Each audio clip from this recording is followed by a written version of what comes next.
tertúlia. Boa tarde a todos. Hoje é dia 15 de maio de 2017, uma segunda-feira, e estamos iniciando mais uma tertúlia. O verbete de hoje é de número 4119. Ele contém 6 páginas, 48 logias e 12 máximos. O título é Autocomedimento Cosmoético, da especialidade Atributologia, e vai ser aqui apresentado pela verbetógrafa veterana professora Lília Junqueira. A professora Lília é professora universitária, graduada em Sociologia, pós-graduada e mestre em Sociologia e doutora em Sociologia Política. Ela é natural de Brasília, Distrito Federal, voluntária da Conscienciologia desde abril de 2011 e autora dos livros Desigualdades Sociais e Telenovelas, Relações Ocultas entre Ficção e Reconhecimento, de 2009, e também agora do livro Balzac para Sociólogos, que ela acabou de lançar, lançou ontem, professora? Uma Utopia e Disposições Sociais para o Século XIX. Então, aqui Balzac para Sociólogos, esse é o livro que depois, até no decorrer da tertúlia, você pode falar um pouquinho. Vale a pena conferir. E também ela é organizadora do livro Cultura e Classes Sociais na Perspectiva Disposicionalista, publicado em 2010. Ela é tenepsista desde dezembro de 2010. Definologia. O autocomedimento cosmoético é o ato ou efeito de a consim, homem ou mulher, manifestar moderação, prudência, equilíbrio e ponderação de maneira prática e ortopensênica frente às situações vividas e interrelações conscienciais. Na pensenologia, destaca-se a autoincorruptibilidade pensênica, a pensenização dialética, a pensenização parasociológica, a pensenização ao modo de consciex, mesmo sendo consim. Na seção Fatologia, traz 28 linhas e destaca-se o autocomedimento cosmoético, a autoabnegação cosmoética, a ataraxia, a autoavaliação constante da dosificação da assistência, a parada estratégica no dia a dia para a autochecagem, a atitude adequadamente ativa diante da injustiça, a autodisposição em passar por autorrestrições inteligentes e o recuo estratégico.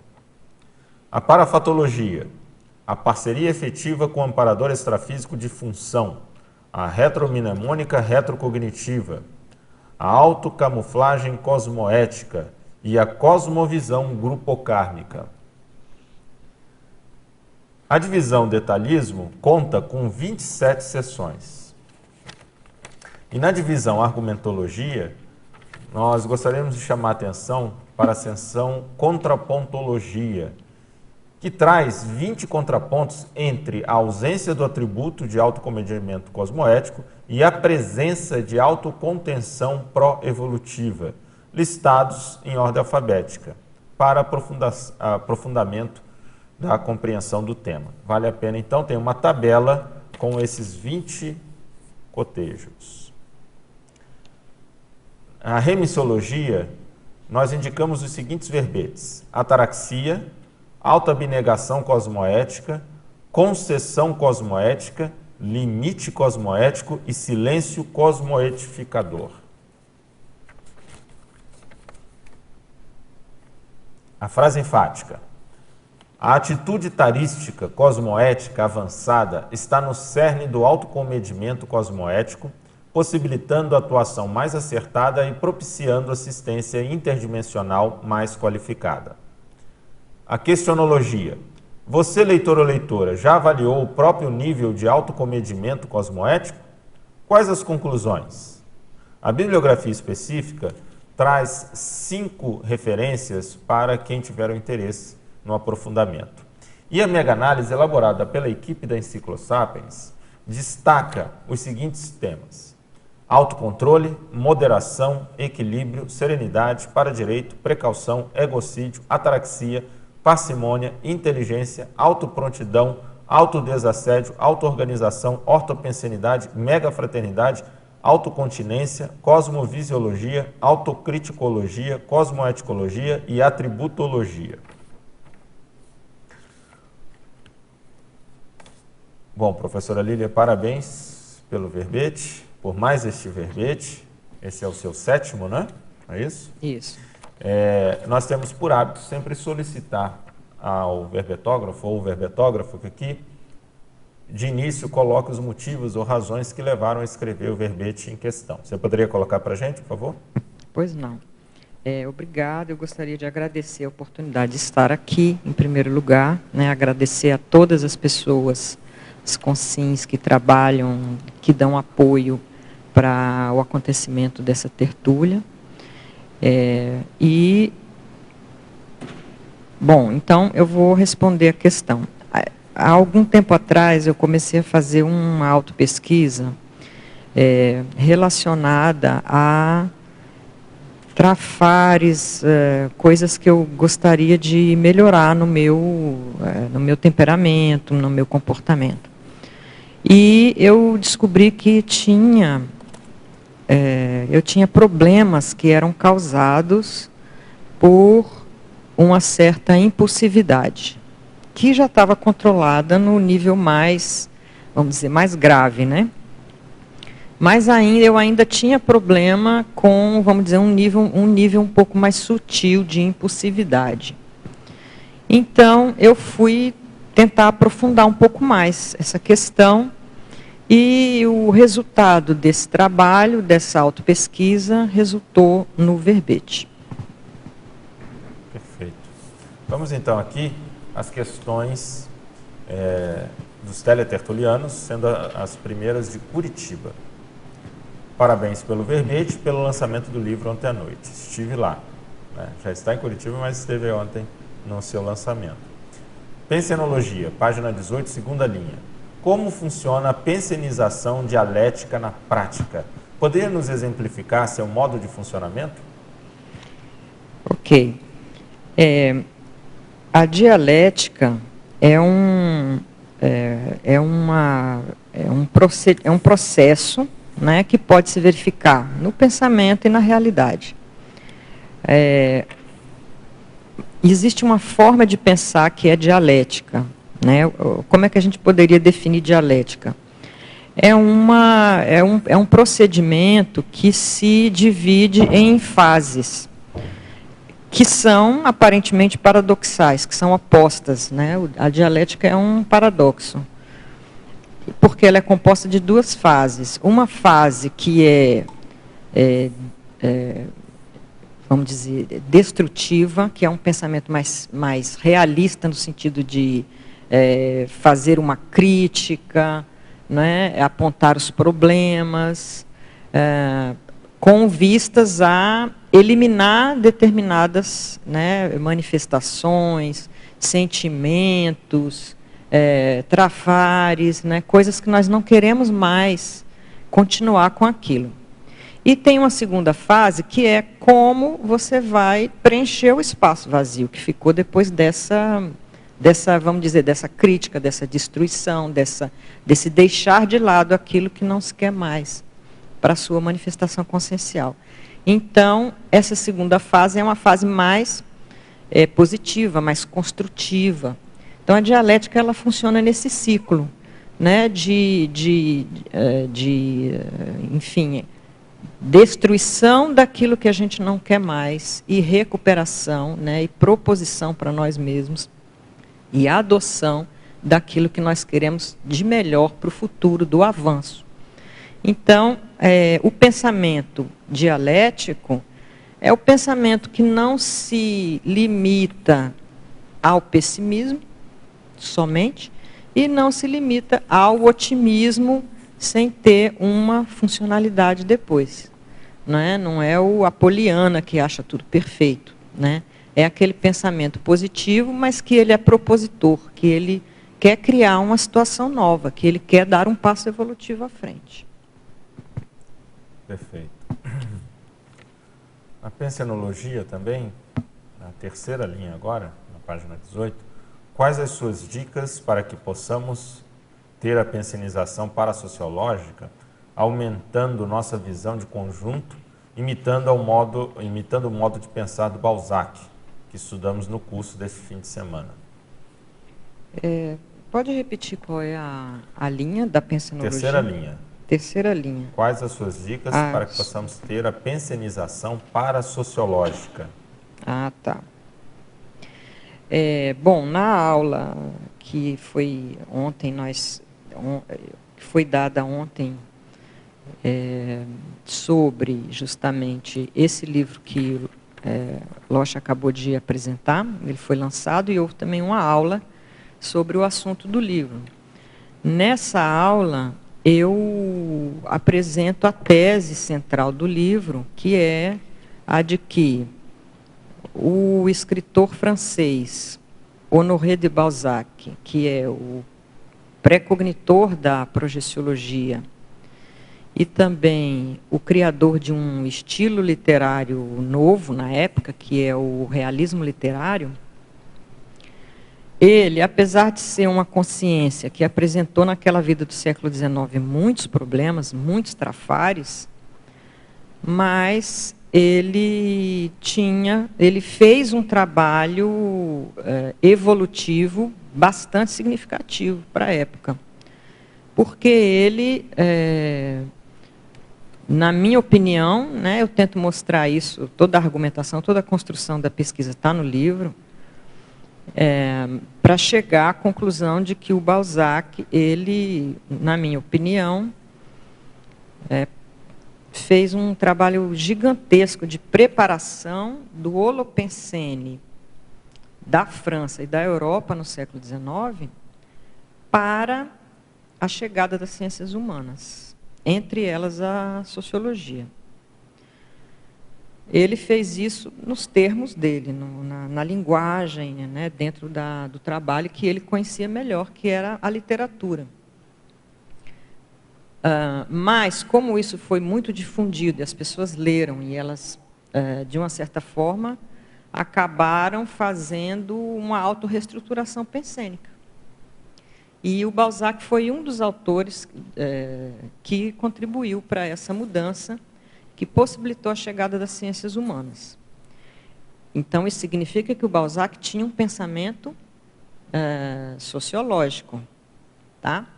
Agora, o pensamento parasociológico, ele vem do fato que, nessa pesquisa realizada, a gente também viu que o pensamento sociológico do Balzac era enriquecido pelo parapsiquismo dele. Ele era uma pessoa que tinha muito parapsiquismo, ele se projetava, ele tinha comunicação com o extrafísico, muitos personagens criados por ele eram conscientes. Então, ele tinha essa comunicação muito forte com o extrafísico. Então, é por aí que a gente vai trabalhar, né, com essa ideia de que ele tinha um pensamento parasociológico. Agora, a pergunta é como a gente faz para ter um pensamento parasociológico também, né? Eu acho que a primeira coisa é entender o que é sociologia. E a segunda coisa é que eu acho, assim, para quem não tem interesse de entrar na ciência, a sociologia, que é uma ciência, por vezes, muito teórica, né, e difícil de entender, porque tem conceitos complicados, às vezes, é a leitura do Balzac, é a leitura da comédia humana, é a leitura do realismo literário, né, que são formas de, vamos dizer, são romances que começaram a trazer a realidade da sociedade para dentro das histórias contadas. Tá? Então, naquele período, os romances eles tinham uma qualidade superior às telenovelas de hoje, por exemplo. Né? Eles traziam questões, questionamentos, se fazia crítica social mais consubstancial. Né? Então, eu acho que é uma boa. Eu gosto muito de ler a comédia humana, procurando isso, procurando ver como que o Balzac, por exemplo, ao descrever o comportamento de uma personagem, ele mostrava ali sinais, elementos, indícios do meio social em que ele vivia. Mostrando que, né, até certo ponto, a consciência no intrafísico, ela é um pouco formatada pelo meio. Isso é uma visão sociológica. Tá? E o Balzac fez muito isso nos seus romances, foi por isso que ele ficou muito famoso. Né? As pessoas liam romance e elas reconheciam alguma coisa da realidade mesmo, social. Então, a sugestão que eu dou é dar uma olhada no Balzac e relembrar, quem já fez curso superior, relembrar lá a Introdução à Sociologia, que é uma disciplina obrigatória para todos os cursos universitários, né? Voltar lá, dar uma olhada naqueles conceitos. E outra forma que tem é essa, né? Procurar, enfim, mesmo que sejam textos, né? Pesquisas que não são estritamente sociológicas, mas que tenham cunho, que tragam as noções do que é essa visão sociológica mesmo. Muito bom, Lília. Se me permite também aqui contribuir, eu vejo dois aspectos aí que a gente poderia falar. Um, essa ideia, né, do pensamento sociológico e pensamento parasociológico. Talvez a gente pudesse trabalhar com os conceitos de sociopensene e parasociopensene. Né? Começar então a trabalhar, fazer uma tipificação da pensenidade ou da mentalidade através dessa classificação de pensene. Né? O sociopensene, que seria o pensene natural do sociólogo, e o parasociopensene, que seria justamente a abordagem da parasociologia. Né? Então, a pensenidade a partir da parasociologia. Agora, o caminho, reenfatizando algumas coisas que você disse, né, e incrementando também, eu vejo que é estabelecer esse quadro conceitual, né, porque praticamente a gente pensa predominantemente por conceitos, através de conceitos. Então, a pessoa, para desenvolver essa pensenidade sociológica e mais especificamente para o que a gente quer parasociológica, é interessante fazer um inventário ou elencar os conceitos centrais da sociologia e, consequentemente, depois, fazendo associação com a Conscienciologia, os conceitos centrais da parasociologia, para que a pessoa olhe a realidade de acordo com esses conceitos.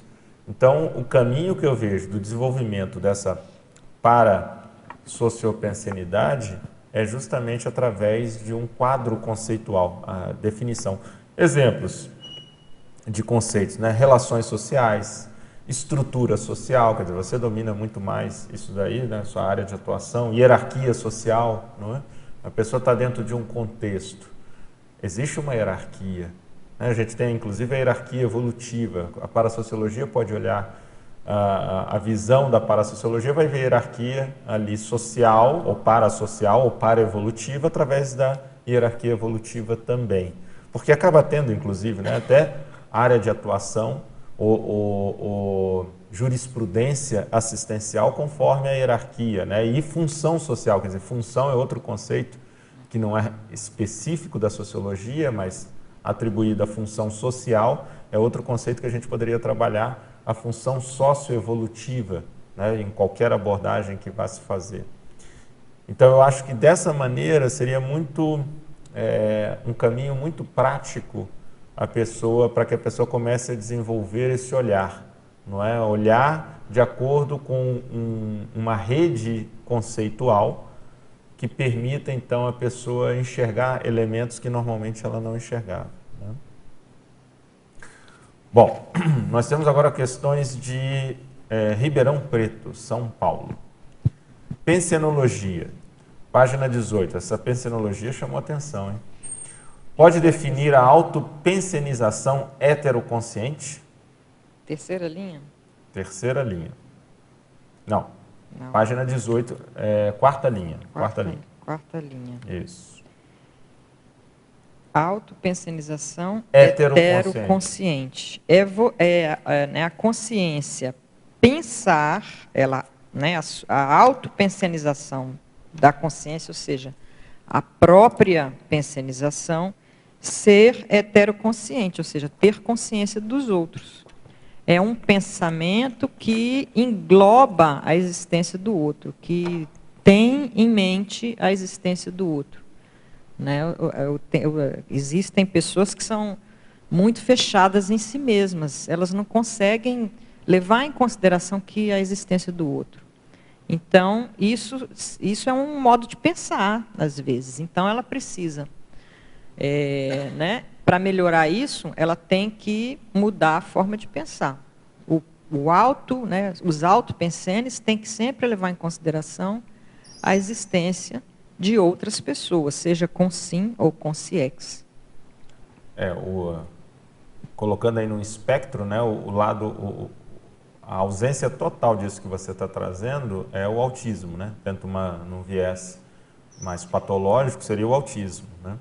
É que a pessoa está centrada no mundo dela, no universo dela e não tem essa consciência ou interação maior. E por outro extremo, dentro do que você está dizendo, a empatia, né? A empatia cognitiva é isso também, né? Você poder olhar ou entender ou raciocinar de acordo com o outro. Então, nessa abordagem seria justamente essa autopensinização heteroconsciente, né? E ela é central para você ter um pensamento parasociológico. Como é que você vai ter consciência do social, do coletivo, se você não leva em consideração que existem outras pessoas, né? Ok, pode falar, Maria Lucas. Lilian, continuando em pensenologia, que nem o Loche falou, está marcando, na quarta linha, achei interessante, você fala da personização ao modo de consciex, mesmo sendo consciência. Você podia explorar isso para nós? Ela tem ligação, inclusive, com a autopensenização heteroconsciente, que eu acabei de explicar, né? As pessoas né, vamos dizer, o pré-serenão, né, que não tem, vamos dizer, sensibilidade parapsíquica desenvolvida, ele pode ser uma pessoa muito social, né, no intrafísico, ter muitos amigos, né, ter relações sociais bem, vamos dizer, ricas.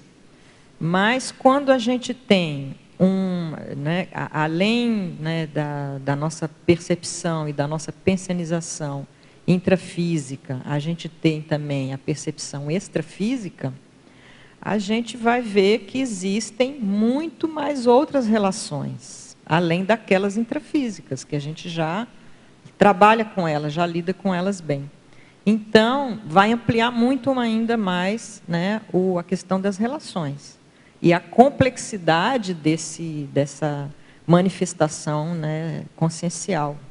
Porque ele vai perceber que tem consciência e vai perceber que tem consciências. E aí eu acho que ele já está começando a pensar, né, o primeiro passo para a gente chegar a pensar enquanto consciência, mesmo sendo consciência, é a gente levar em consideração a existência das consciências. O segundo ponto é a gente se colocar no lugar delas. Né? Quando você considera que existem consciências, e aí você começa a pensar, como será que essa consciência está pensando? O que será que ela está, né, do que ela necessita, o que ela está fazendo aqui, qual é o interesse dela em estar perto de mim, qual é o nível energético dela, né? Você já começa a imaginar, ou a sentir, ou pela lógica, deduzir como é que ela está pensando. E você começa, né? Isso vai se desenvolvendo mais, você vai entrando em contato com as consciências, você vai começando a interagir com elas, daqui a pouco você está vendo tudo como uma consciência, quando você quer. Né? Lógico, isso não é simples, não é fácil, eu não sei fazer isso ainda.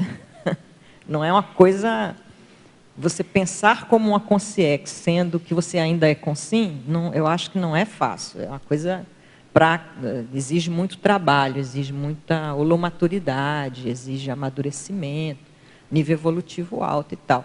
Mas a gente sabe que isso é possível, né? Então, é isso que eu queria colocar, que é possível essa pensionização. Esse tipo Agora, na fatologia, na segunda linha, você coloca a temperança assistencial.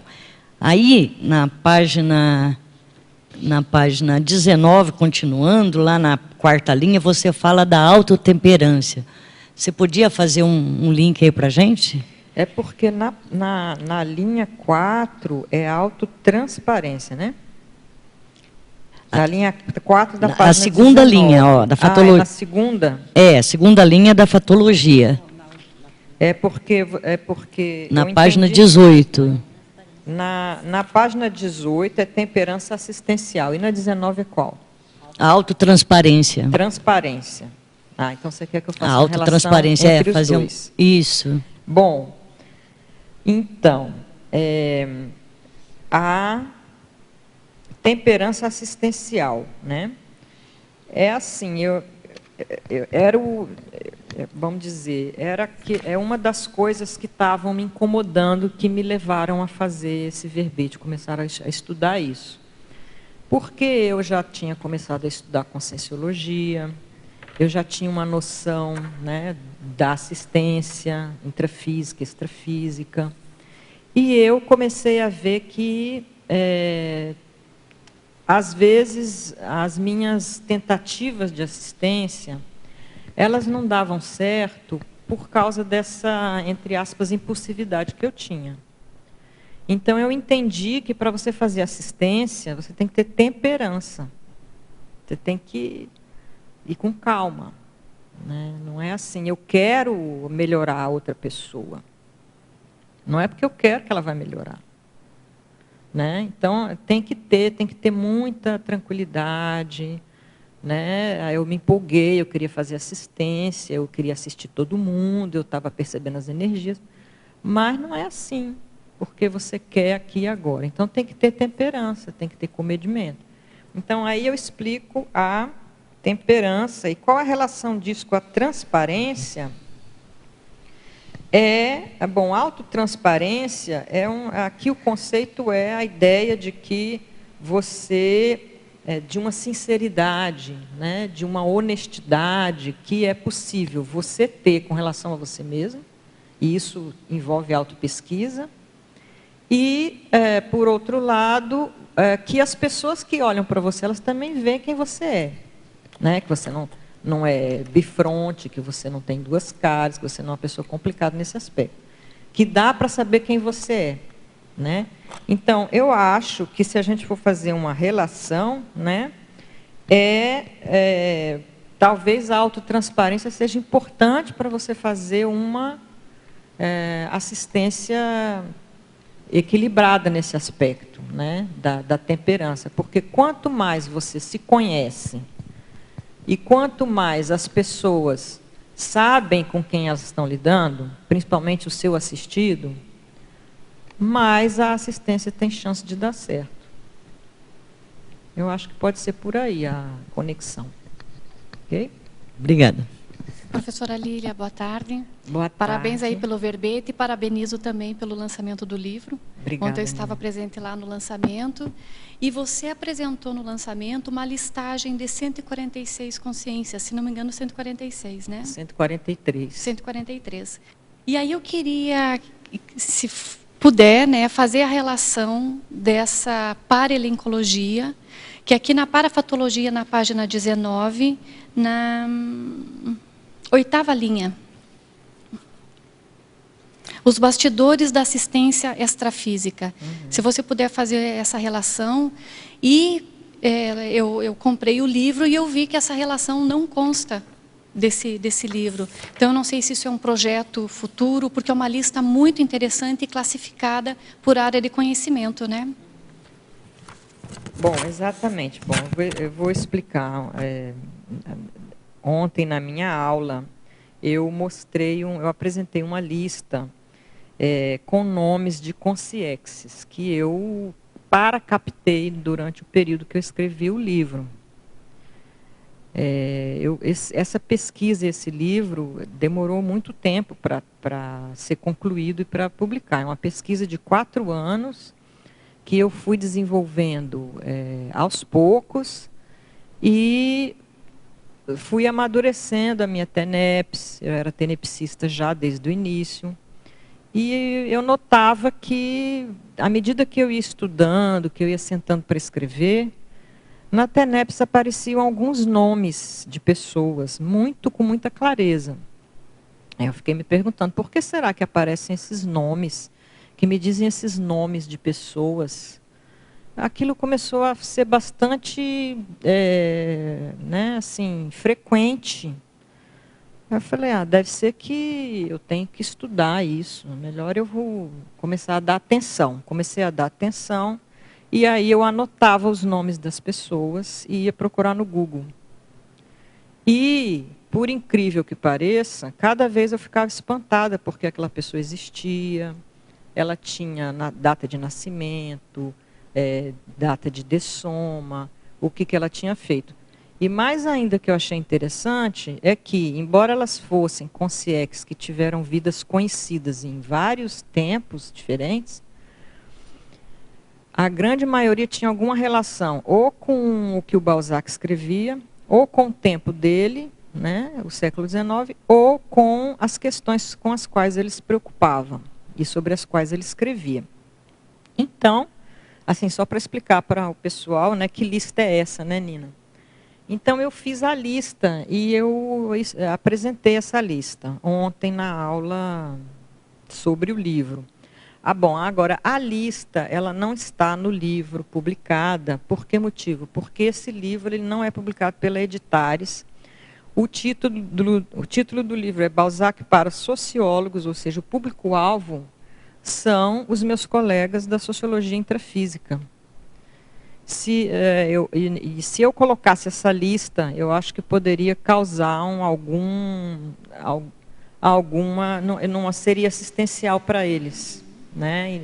E não seria interessante para que eles não precisaria de ter muitas aulas para explicar a eles a razão disso. Então ficaria complicado no contexto do livro, um livro editado por uma editora convencional, né, acadêmica, e um livro dedicado, direcionado aos sociólogos, acadêmicos, intrafísicos, que não têm noção. Embora eu apresente no final do livro a conscienciologia, a projeciologia, eu falo da CCCI, de tudo que se desenvolve aqui, mas, assim, é uma coisa bem introdutória. Tá. Então, aí não daria para... Eu achei melhor, eu achei mais interessante, mais assistencial, até foi um ato de autocomedimento cosmoético meu, não colocar essa lista no livro. Era isso que eu ia justamente trazer, no caso que você comentasse, porque embora tivesse essa lista para bastidores, você teve a teática do autocomedimento cosmoético e também do comedimento cosmoético e do autodiscernimento paradieitológico também, né? Em preservar essas consciências numa publicação futura, no local mais adequado, numa linguagem e para um público adequado. Exatamente. Quer dizer, eu nem tentei, porque se eu apresentasse para a editora, ela podia simplesmente se negar a publicar. Né? Mas, enfim, para não complicar mais as coisas, eu também, né, quer dizer, para evitar vários tipos de problemas, né? Eu citei problemas com os leitores, problemas com o público-alvo do livro, problemas com a edição, quer dizer, isso ia criar uma série de problemas. E para eles, assim, isso não ia ter muito sentido. Agora, para os intermissivistas, eu acho que aí você já tem um interesse maior, porque tem a relação com o Balzac, que escreveu Cristo Espera por Ti, que mostrou que algumas coisas que acontecem no intrafísico, existem os bastidores extrafísicos, tem consciências que estão participando ali, ressomadas, mas tem consciex que estão participando também, amparadores, consciências que estão sendo assistidas, consciências estão fazendo curso intermissivo, estão lá assistindo para ver o que é aquilo, né? Gente que vai ressomar e está na parapsicoteca para poder estudar como é que vai ser a sua próxima ressoma. Então, aí já começa a fazer mais sentido, né? E aí tem tudo a ver com a parasociologia também, né? Que é, quer dizer, os grupos, né, todas as atividades, as reuniões que acontecem, né, que a gente pode considerar que acontecem não só intrafísico, mas extrafísico também. Sim. Bom, primeiramente, parabéns, Lília, pelo verbete. E assim, uma contribuição, né, uma sugestão é que na fatologia você poderia acrescentar, apesar de estar a comentar sobre, na teoriologia, sobre a teoria do Homo sapiens sereníssimos, acho que valeria a pena se reforçar na fatologia o anonimato do ser serenão. Que aí é o top disso que você está trazendo, né? E aí te questionar aqui na parafatologia, na 8ª linha, para você aprofundar sobre o restringimento pós-dessomático. Parafatologia. 8ª linha à direita, linha. O restringimento pós-dessomático. O restringimento pós-dessomático. A gente sabe, né,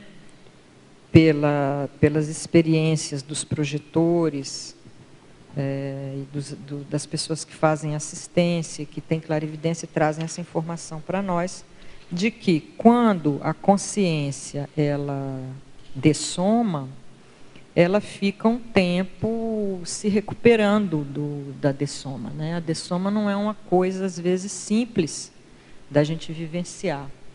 Às vezes ela é complicada, né? Às vezes demora um pouco para haver o descarte dos veículos, né? Às vezes é complicado, às vezes é difícil, às vezes... Então, muitas vezes a consciência ela passa um tempo quietinha, né? Ou ela fica encapsulada um tempo, ou ela fica, enfim, em algum lugar em que ela fique fazendo alguma recuperação, para que depois ela possa né, voltar a uma lucidez maior e começar a prosseguir. Então você quis trazer bem essa questão do autocomedimento imposto pela natureza humana, né? Mais ou menos isso. Né? Exatamente. E eu gostaria que você aprofundasse na paradoxologia, o primeiro paradoxo, o paradoxo da transformação, poder, por vezes, significar permanência. Isso é um paradoxo, né? Porque muitas vezes, para a gente continuar como está, ou para a gente continuar na nossa linha de desenvolvimento, a gente tem que transformar alguma coisa. Ou a gente tem que se transformar, né? Ou a gente tem que fazer modificações o tempo todo. Para a gente, por exemplo, a gente está numa linha de evolução, a gente está seguindo reto, a gente vai melhorar. Não tem nada mais agitado do que isso, né? Na minha opinião. É agitado, embora seja uma coisa, né, tranquila, né? Eu quero ficar na minha direção, no meu foco, né? Mas para você ficar no seu foco não é fácil, todo mundo sabe disso. A gente tem que se mexer, a gente tem que fazer esforço, a gente tem que mudar, a gente tem que negociar, a gente tem que fazer coisas, a gente tem que mudar de casa, a gente tem que, enfim, né, dependendo do assunto, mais em foco ali, que a gente está vivenciando mais da situação, que essa é uma coisa que eu quero trazer muito também nesse verbete, que eu acho que eu deixo claro na definologia, é a questão prática do dia a dia, da vida cotidiana, e as situações que a gente passa, né? Porque eu acho que é o mais difícil. Às vezes acontece uma situação que você fica, às vezes, meio surpreso com aquilo e você tem que ter autocomedimento. É o mais difícil, o que eu achava mais difícil, né? Quer dizer, estar comedido e ter autocomedimento cosmoético nas situações diferentes do dia a dia. À medida que você vai vivendo, você tem que estar centrado, focado, calmo, tranquilo e ver o que é melhor fazer ali. Eu acho isso difícil. E como, né, quer dizer, essa questão que a gente está colocando é exatamente, vai por aí também. Né? A ideia de que eu, para melhorar, para crescer, para evoluir, eu não posso ficar parado. Eu tenho que me transformar, né? E transformar o meu ambiente, transformar as minhas relações com as outras pessoas.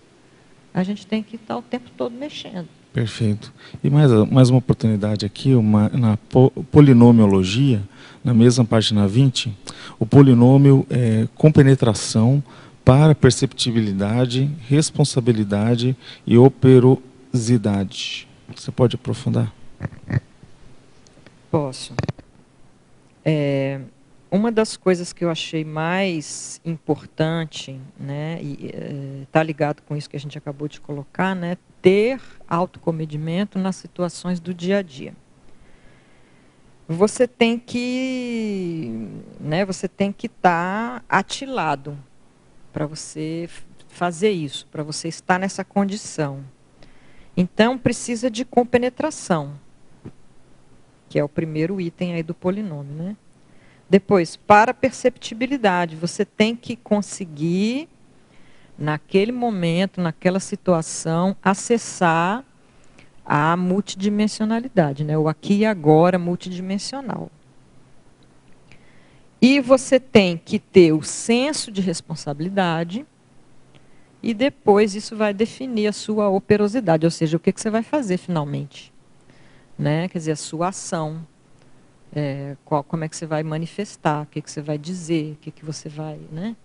Então, esse polinômio aí, ele mostra que esse processo. Primeiro, a gente tem que se compenetrar, tem que acessar a parapercepção, tem que, né, ligar as antenas para o extrafísico, tem que sentir a responsabilidade, aí que está a cosmoética, né?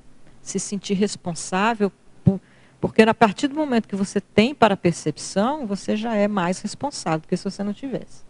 Né?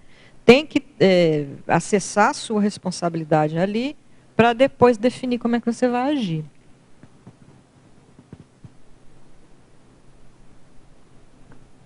Lília, muito interessante seu verbete. Eu fiquei pensando aqui no autocomedimento da relação dele com a diferença, né, penso eu, com uma repressão. Eu não vi aqui na fatologia ou nem na antonímia, mas eu queria saber se você pensou sobre isso e até a diferença, né, da pessoa ser comedida, mas ela não ser reprimida, né? E queria que você falasse um pouquinho sobre isso. Depois eu tenho uma outra aqui. Se quiser eu já falo, assim, de repente você emenda, né? Okay. A outra, na fatologia, na penúltima linha, tem o autodescondicionamento por meio da inteligência evolutiva e assistencial. E aí eu queria ver se você tem algum exemplo da sua experiência pessoal desse uso da inteligência evolutiva no processo do autodescondicionamento, que eu vejo que é bem... É relativamente difícil a gente descondicionar uma série de questões dessa, que eu acho que até tem a ver com a anterior, em relação à própria repressão, né? Se puder fazer um cotejo aí geral disso tudo, mas muito bom. Tá certo. Obrigada pela pergunta. Olha, essa questão de não confundir comedimento com repressão foi uma coisa que ficou em um alerta vermelho para mim desde o início, quando eu fui trabalhar nesse verbete, né?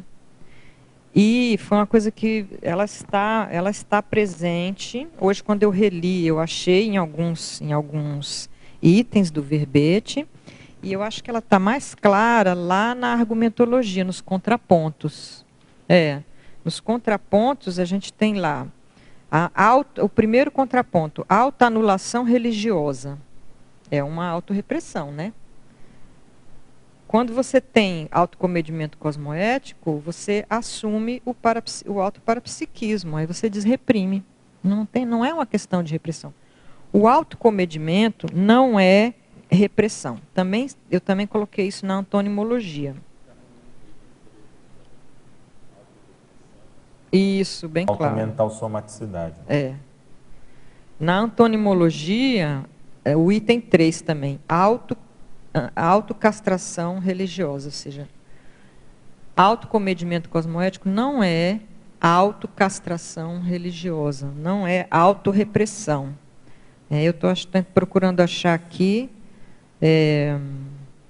onde foi que eu expliquei isso bem direitinho.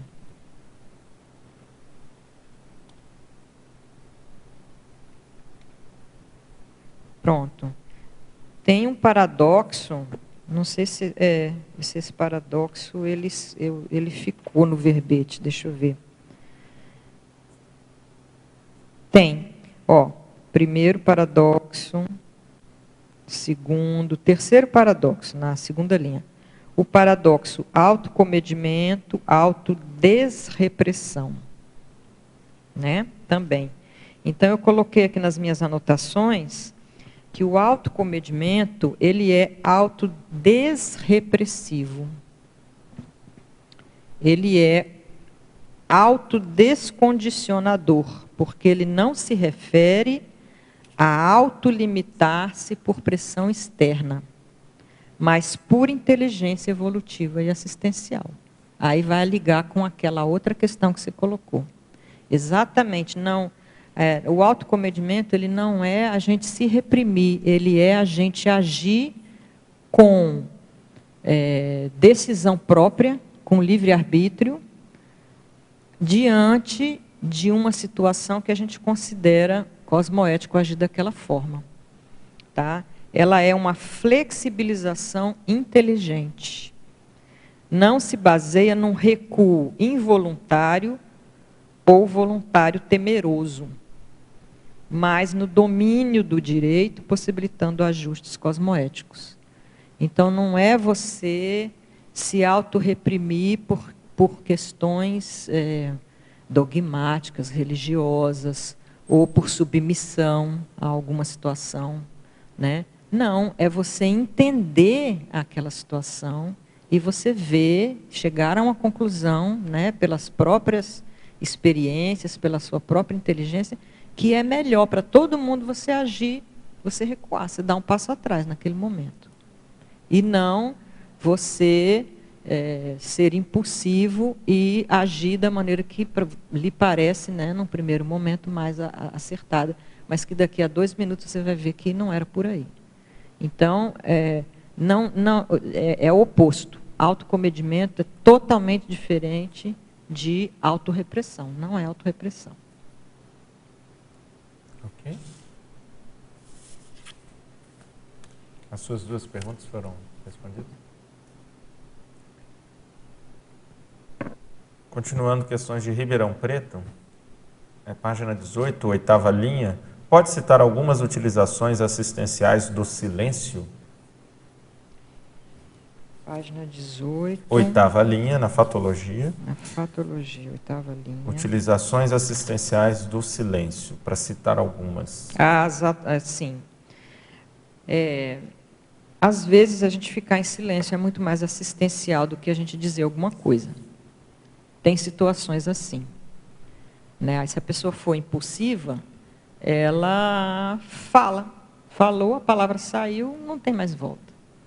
Ela pode ter colocado uma assistência a perder.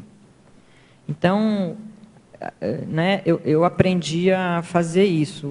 Quando eu via alguma coisa que eu achava que não estava certa, ou que eu sabia e aquela pessoa não estava sabendo, e para mim ela estava fazendo alguma coisa errada que ia prejudicá-la depois, eu ia logo falando. Eu dizia.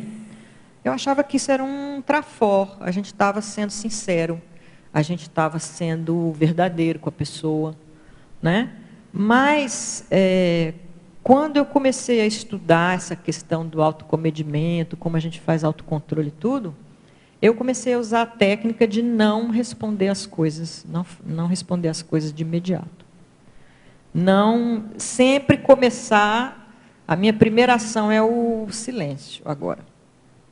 Sabe, quando eu vejo alguma coisa que eu não concordo, ou que eu acho que a pessoa está fazendo errado, ou que eu acho que aquilo, eu não vou imediatamente agir. Não, eu vou ficar quieta e ficar em silêncio.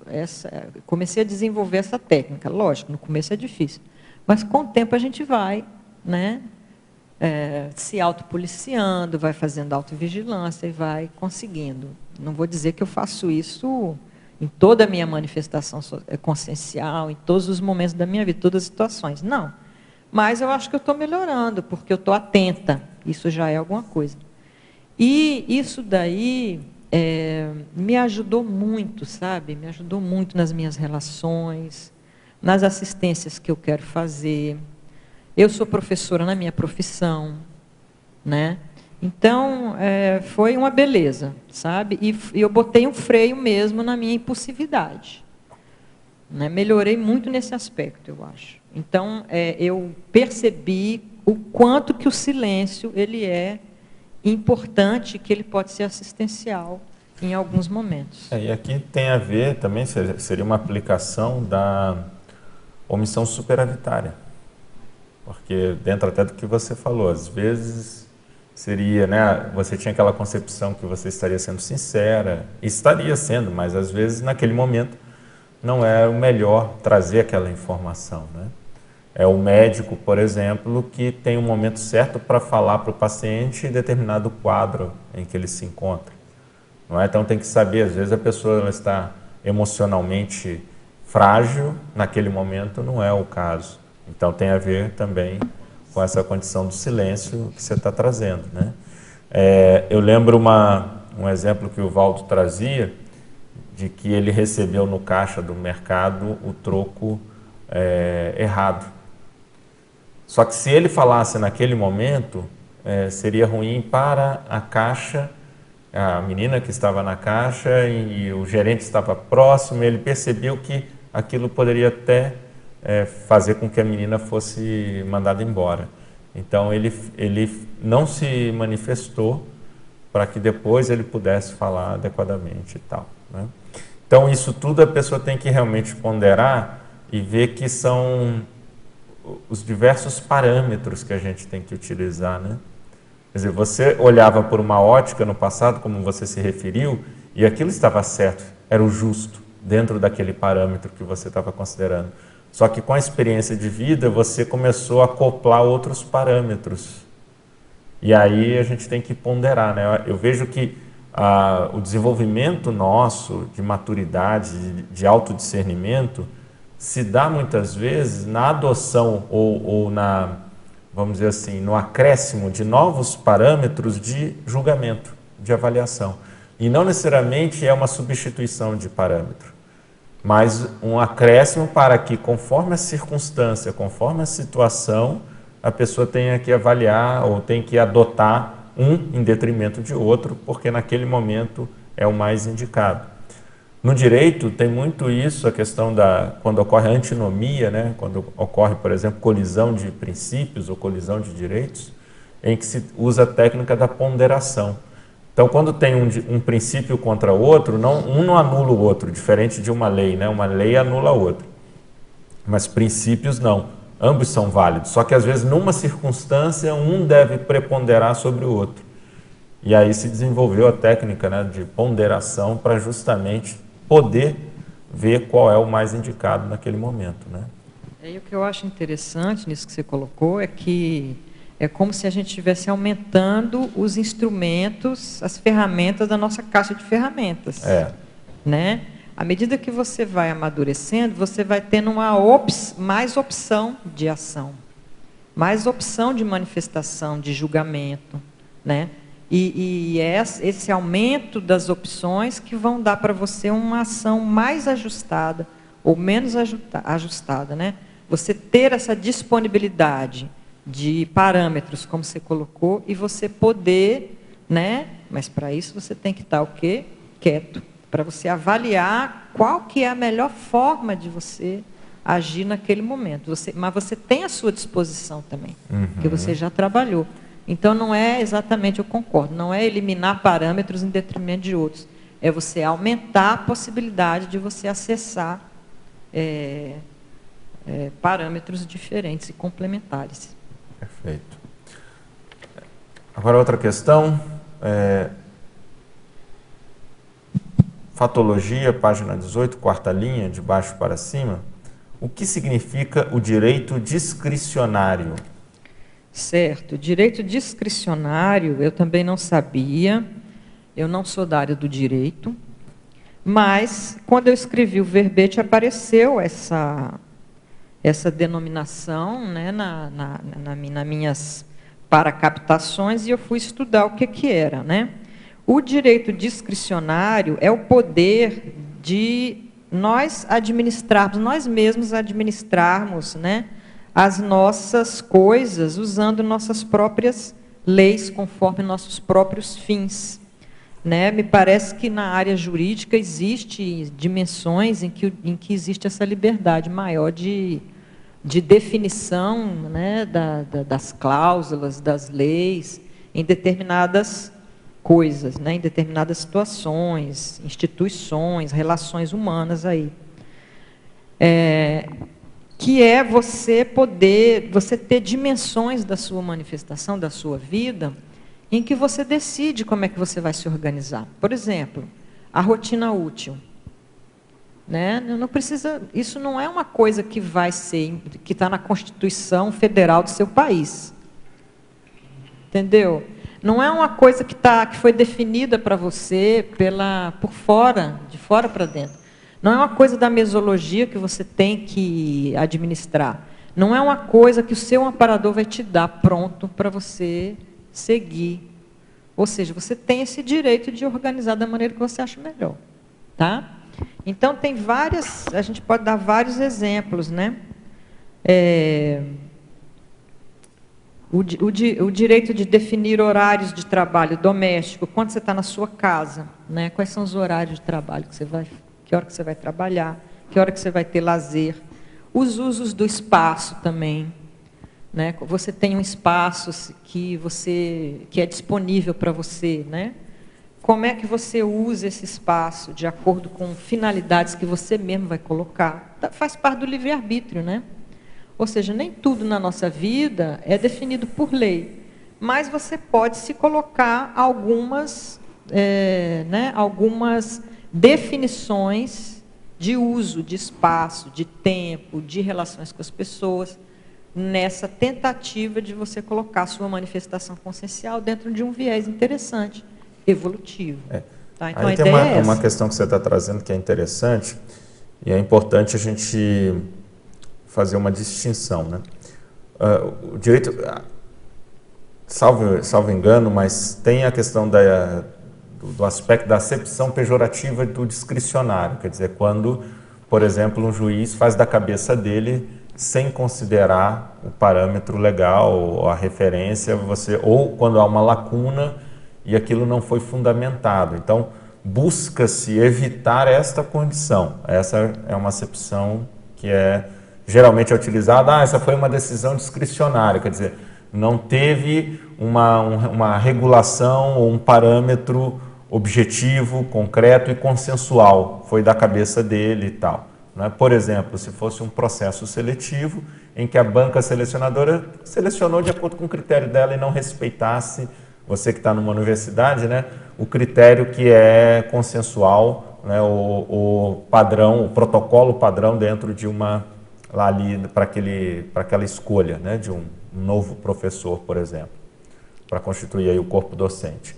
Então, muitas vezes se utiliza isso também com essa ideia mais negativa no sentido de, né, não respeitar certas convenções já estabelecidas, né? Mas pode ter esse outro sentido que você está trazendo. Só que quando você falou, isso também, para mim, é mais a própria limitação do escopo do próprio direito. Porque o direito não é para regular tudo na vida, né? E nem tudo da sociedade. Inclusive, no contraponto com os estudos de ética, né, ou de moral, se fala o seguinte: uma sociedade, quanto mais ela evolui, menor é a atuação do direito, maior é a atuação ou manifestação da ética. Porque não precisa de uma imposição, porque o direito está atrelado ao uso da força, né? Caso não se faça daquela maneira, né, uma vez que foi estabelecido. Na ética já não. Então, quanto mais você, dentro de uma sociedade, ela evoluir, ela avançar, maior vai ser a predominância da ética, menor vai ser a atuação do direito, não que vai eliminar. E ocorre o contrário, quer dizer, numa sociedade que é mais, em tese, seria mais primitiva, não está tão desenvolvida, você precisaria de ter muito mais a questão do direito atuando do que o processo da moral, da ética, como regulação principal entre os indivíduos, né, para se manter aquela coesão social. Então, quando você aborda, quer dizer, existe, e os exemplos acho que se encaixam perfeitamente nisso, existem questões do nosso dia a dia que não são do âmbito do direito mesmo. Né? A nossa autonomia, daí há uma discricionariedade, a gente pode falar assim, de decisão, de escolha, porque você tem total liberdade de escolher, ou seja, não tem obrigação de atuar conforme uma determinada regra, porque não existe aquela regra e nem é para existir, não é? Por exemplo, o direito não cabe ao direito definir o que eu quero ver de televisão, de filmes na minha casa. É uma escolha minha, não é obrigação, né? Ou, por exemplo, não é obrigação o direito falar para mim se eu devo ser religioso ou não. Pelo contrário, ele defende a minha liberdade, no país que nós estamos, de ser o que quiser e não ser, por exemplo, religioso. É o limite dele, não é? Então tem um escopo. Aí a decisão fica por conta da pessoa. Né? Então eu acho que é mais nessa linha aí. Eu acho que você vem acrescentar muita coisa, né, no meu entendimento, mas quando eu escutei discricionário, eu pensei, que relação isso tem com o autocomedimento, né? E eu pensei na questão da flexibilidade possível da consciência. Então você deu uma outra acepção. Como é que a consciência ela tem possibilidade de agir de forma, quer dizer, essa flexibilização para se adaptar às questões da cosmoética, ela existe. Então a gente pode se mexer, a gente tem espaço para se flexibilizar e, por exemplo, usar todo esse leque de parâmetros aí que a gente falou, né, na pergunta anterior. Era mais por aí. Sobre esse poder discricionário, casualmente eu tenho uma fatuística. Né, você é formado em Direito também, sim, né? Que eu convivi quando trabalhei na Prefeitura Municipal. É o poder que tem a autoridade ou o juiz de tomar uma decisão acima da lei, o extra legem, como se diz. Isso. Foi um caso específico, assim, que um funcionário já veterano, que estava prestes a se aposentar, ele desviou um dinheirinho lá das merendas, né? Aí se fez o inquérito administrativo, e como ele estava pronto para se aposentar, e ele sempre tinha sido um bom funcionário, devolveu o valor. Então, o prefeito resolveu usar o poder discricionário. Até eu estive em Porto Alegre, lá estudando com o departamento de prefeituras municipais, e ele resolveu solucionar o caso não punindo o funcionário, tendo em vista o uso desse poder discricionário, né, acima da própria legislação. Quer dizer, indo contra a legislação, no caso. Isso, mas é isso que eu... Justamente, quando não... O livre-arbítrio de usar eticamente, para não prejudicar o funcionário, né, já que ele estava para se aposentar, e não era a primeira vez que fez, e foi valor pouco. Né? Não, você pode até falar de um perdão, de uma coisa toda, mas o que eu sei, e aí que você está confirmando, é justamente o conceito, não quer dizer que o que você está colocando não seja válido, mas normalmente ele no sentido de um pouco desrespeitar, sim, ou não ter um critério quando há uma lacuna, isso, e fica um critério muito mais pessoal, sem uma fundamentação, uma justificativa consensual ou legitimada. Aí até existia a lei... Oi? Existia a lei e a punição, mas aí resolveu sobrelevar e aplicar, então, o poder discricionário. Justamente. Bom, nós temos aqui uma outra questão, agora de Niterói, no estado do Rio de Janeiro. Existe a possibilidade de uma pessoa que ocupe um cargo de destaque como rei, presidente ou primeiro-ministro ser comedido? Como lidar com diversas pessoas complicadas e trapaceiras sem se impor? Eu acho que a ideia não é se impor ou não se impor. Né? Quanto mais pessoas você tem sob sua jurisdição, vamos dizer assim, mais comedido você tem que ser, na minha opinião.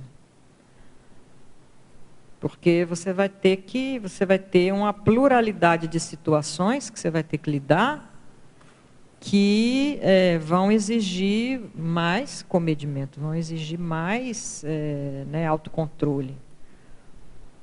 A visão que eu tenho é essa da questão, né? Não é uma questão de... ou seja, eu acho que aí na sua pergunta tem uma confusão entre autocomedir-se como se o autocomedimento fosse o contrário de autoimposição, de você se impor alguma coisa. E eu não faço essa relação. Eu não acho que o autocomedimento quer dizer, você não ter autocomedimento significa que você não vai se impor em determinado momento que seja necessário você se impor, né? Você vai eu vejo da seguinte forma: é preciso o autocomedimento para você ver qual é a ação ideal naquela situação. Pode ser que seja você se impor. Vai depender da sua análise. Lília, eu acho que é legal que você está trazendo, que esse é o Estado de Direito, vamos supor, democrático, que a gente gostaria que tivesse, né? Só que a gente percebe que as distorções fazem, né? Por exemplo, que nem ele colocou o processo monárquico, se a gente for estudar a monarquia, hoje não, né? Porque se a gente for ver, que nem, né, os países que têm um processo monárquico, eles são, na maioria das vezes, parlamentaristas, né? Então não é mais, ele faz assim um papel, mas é mais caricato, né, do que processos de governo. Mas você vê que países como lá a Coreia do Norte, você tem lá uma situação totalmente fora da curva, né? Olhando que aí entra justamente esse processo que parece monárquico, né? Que até mesmo já saíram... Lá é ditadura.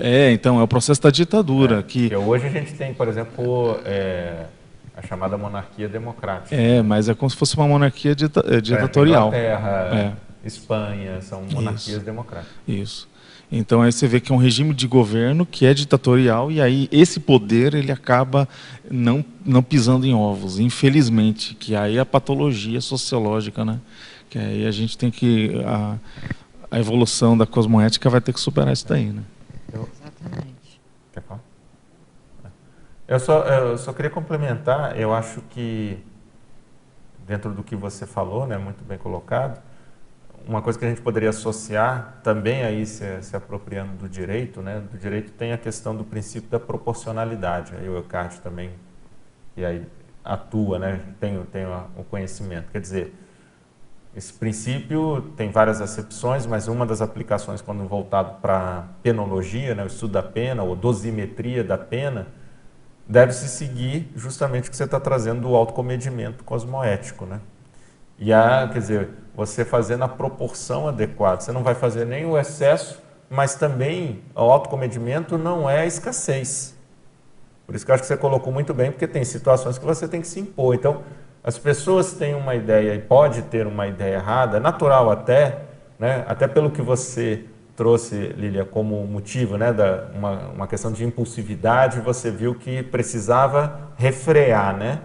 Então, geralmente, o comedimento está relacionado a esse refreamento, né? Acho que na maior parte das vezes é isso mesmo. Mas ser excessivo, aí já cai na repressão que ela tinha colocado lá, e isso não é comedimento também.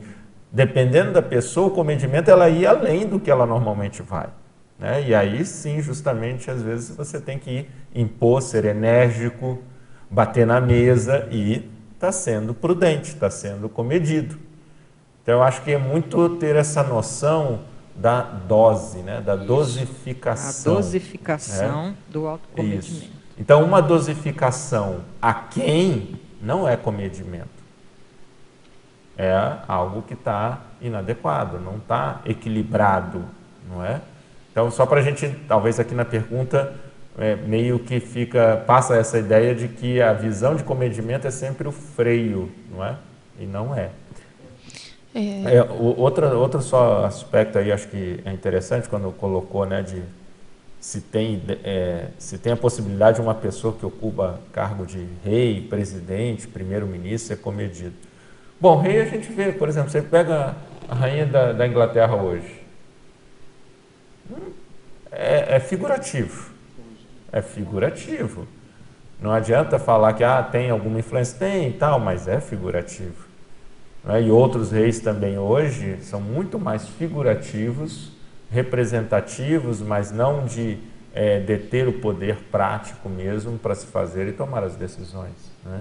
Até porque eles não se sustentariam. Então, é uma maneira, hoje no mundo atual, é uma forma de de ter uma sobrevivência. Então, acho que, só que ali é no comedido nessa ideia de que a gente falou de um pouco mais negativo, né? Quer dizer, a pessoa não tem tanto como se manifestar, né? Ou não é interessante se manifestar, e isso não é o ideal. Né? Tem uma série no Netflix que é Crown, né? The Crown, né? Que é a coroa, né? Que é sobre a vida da Rainha Elizabeth, atual da Inglaterra. E tem um dos episódios, uma cena muito interessante, na discussão dela com a avó, onde ela está para assumir a coroa, ou já assumiu, está logo no início, né? O pai dela faleceu e tudo, que era o rei da Inglaterra, e aí ela assume. E aí a avó fala, olha, você não tem que pensar como você tem que pensar agora que você tem uma função, porque ela estava indignada que ela não podia se manifestar. E ela, a avó falando, você não pode se manifestar como você quer ou que você pensa. Então ali fica muito nítido também, as pessoas valorizam, muitas pessoas, né, valorizam a questão de monarquia, né, realeza, e você vê que até certo ponto é uma prisão, porque a pessoa não tem liberdade de manifestação. Uma rainha da Inglaterra hoje, duvido que ela possa falar 30% do que ela gostaria ou do que ela realmente pensa. E eu não estou aqui querendo defendê-la, não. Eu acho que ali a monarquia é uma coisa errada, ultrapassada, deveria acabar. Mas vamos olhar também que não é essas mil maravilhas, não. Pelo menos para mim, eu que coloco como um valor a liberdade de pensamento e o livre pensamento, ela tem um cerceamento inevitável da liberdade de pensamento e expressão. Então, esse é um ponto importante. E aí é um comedimento que é imposto, que é bem diferente do que você está trazendo, que é imposto, que é patológico, que é anticosmoético até certo ponto, não é? Então, não é uma condição ideal. Mas você queria falar? Eu acho que o que eu queria falar, em parte, acho que você já trouxe a reflexão, mas queria escutar aí a Lília também, se tem alguma consideração, porque na fatologia você põe o abrir mão do protagonismo nos palcos intrafísicos. Então, acho que eu posso fazer uma associação com o que o Losch trouxe, ou se você pensou em alguma, né, outra questão aqui nesse caso, porque eu acho que tem a ver com o que a gente está falando agora, né? Eu acho que tem a ver com isso que foi colocado até agora, e também tem a ver, assim, quando a gente começa, quer dizer, a pessoa que leva em consideração, né, a multidimensionalidade, o extrafísico, né, e que ela começa a pensar em assistência, eu acho que é uma coisa natural, que ela vai começar a sair do palco ali, sabe, vamos dizer, intrafísico, das questões intrafísicas e mesológicas, que estão as consciências que não têm noção da multidimensionalidade, elas estão exercendo papéis sociais, elas estão se colocando em posições de oposição, né? Elas estão lutando por alguma coisa, competindo por alguma coisa nos palcos da vida aí que a gente sabe, né? Quando você começa a se manifestar, você está ali, mas você quer fazer assistência, mas você tem percepção que tem consciências ali, você tem percepção, né? Eu acho que o exemplo que o Losch deu do professor Valdo é excelente, né?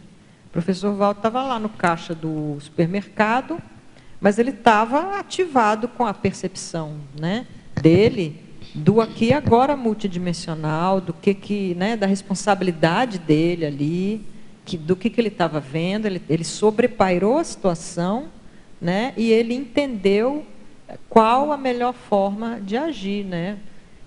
Quer dizer, a pessoa que não tem maturidade para fazer esse sobrepairamento, ela iria abrir a boca e dizer, cadê meu troco? E isso aí poderia colocar né, trazer problemas, ao invés de ser assistencial, trazer problemas maiores.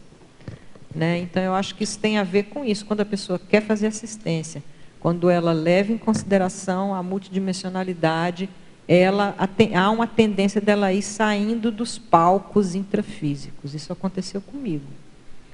Sabe? Não, eu estou aqui, mas eu não estou jogando o mesmo jogo que as pessoas estão jogando. Eu não estou competindo para chegar nas mesmas posições, para conseguir as mesmas coisas. Não, eu estou numa outra posição, numa outra condição. E isso me recua. Eu já é um passo em direção ao bastidor. Você já começa a dar uns passinhos em direção, eu estou saindo desse palco. Né? Isso aí é uma coisa que eu senti muito quando eu estava estudando o autocomedimento e começando a estudar isso na prática. Né? Você vai se retirando mesmo. Eu acho que é uma coisa que acontece naturalmente. Ok. Bom, vamos aproveitar aqui só fazer algumas divulgações. Primeiramente, o programa Amigos da Enciclopédia. O programa Amigos tem a função fundamental de captar os recursos necessários para a produção da enciclopédia, apresentação das tertúlias, círculo mental somático e tertúlia matinal, como também manter o holociclo e a holoteca. Desde 2016, estamos com uma defasagem de mais de 150 assinaturas que venceram e não foram renovadas, diminuindo o fluxo de caixa e desequilibrando as finanças do CIAEC. Solicitamos o apoio, mais uma vez, dos amigos e amigas para adesão ao programa ou renovação da assinatura. Para isso, procure a recepção do CIAEC ou pelo telefone 45 DDD 2102 1499.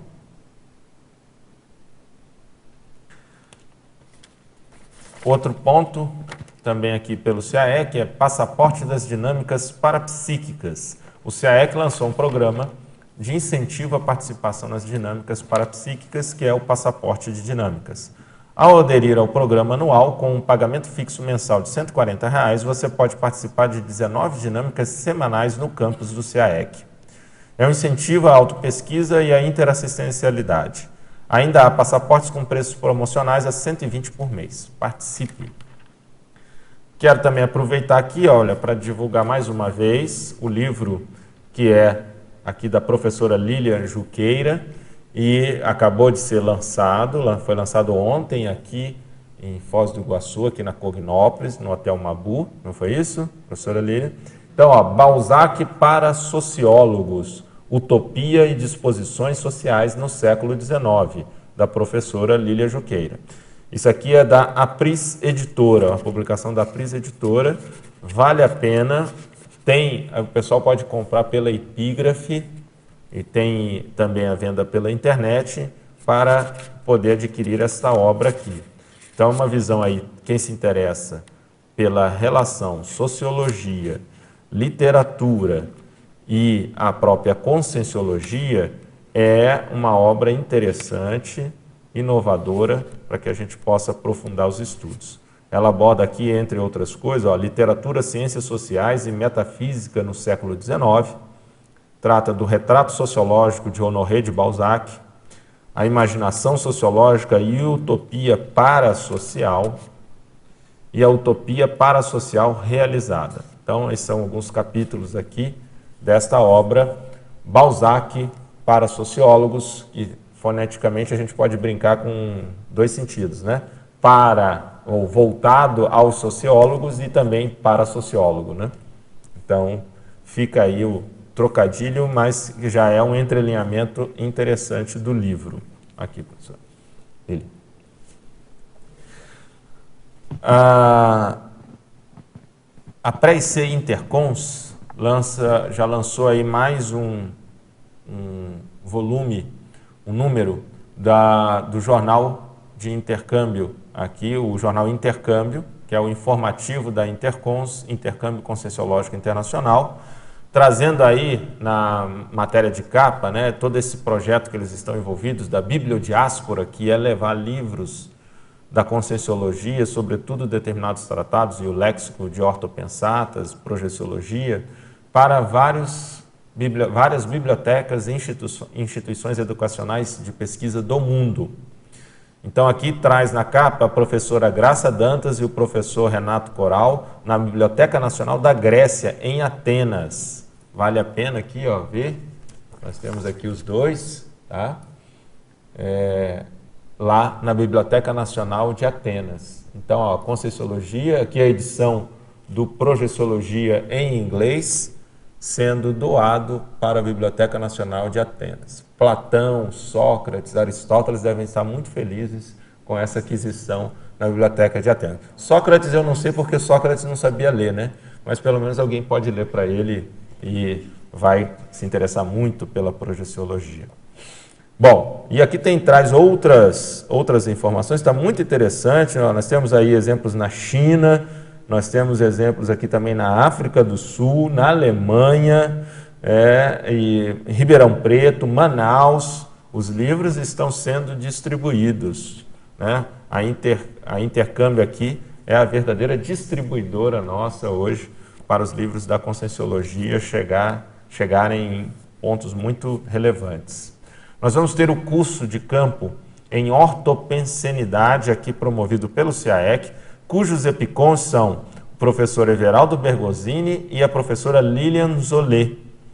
Então, o curso ocorre agora, iniciando a próxima sexta-feira, dia 19, então vai 19, 20 e 21, então deste mês. A primeira e maior e mais útil reciclagem de uma consciência é a qualificação de seus pensenes, essa é uma citação do professor Valdo. Objetivos desse curso é desenvolver técnicas de auto-imperturbabilidade, ampliar a compreensão dos trafores pessoais, exercitar técnicas de autodesassédio, vivenciar campos bioenergéticos propícios para a qualificação dos autopensenes. Então, para quem tiver interesse, grande curso, vale a pena aí participar, entrar em contato com a recepção do CAEC. Nós vamos ter também um curso promovido pela Cosmoethos, que é o curso Autoevolução pela Autocosmoética. É a 4ª turma, é um curso de 3 módulos, começando agora no próximo sábado. Então, sábado e domingo, 20 e 21 então, de maio, vai ser o primeiro módulo, que é Compreendendo a Autocosmoética.